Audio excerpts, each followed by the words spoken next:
Now we've got some breaking news on ISM services, Julie. Yeah, the services economy in the U.S. Actually not as high last month. 50.3 is the reading. 50, remember, is the dividing line between contraction and expansion. So just on that knife's edge, if you will, and down from 51.9 in April. The expectation for this number was 52.4. So in other words, services reading was expected to go up by economists, and instead it has gone down. The prices paid component coming down a little bit from the prior month to 56.2.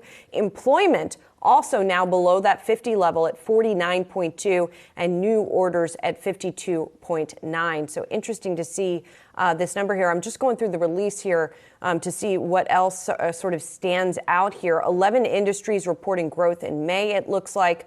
And there has been a pullback in the rate of growth for the services sector. That's the chief economist there pointing that out here, due mostly to a decrease in employment and continued improvements in delivery times, which results in a decrease in the supplier deliveries index, Brad. Yeah, it's going to be interesting to see how the Fed, in even the meeting minutes that will come forward after their next June meeting, how they're discussing services inflation and where they believe that they still have to do more work to combat that, even looking at the numbers that have come out today. But even more so, as we're kind of looking at the market action here, the Dow getting back into positive territory, things have been relatively flat. So not really moving a ton on this, but at least as of right now, we're seeing a trifecta of green across the major averages. Yeah, and just to mention, we also got the S&P read on the same thing a little bit earlier. The final read for May coming in at 54.9, so also a little bit lower there than the initial read.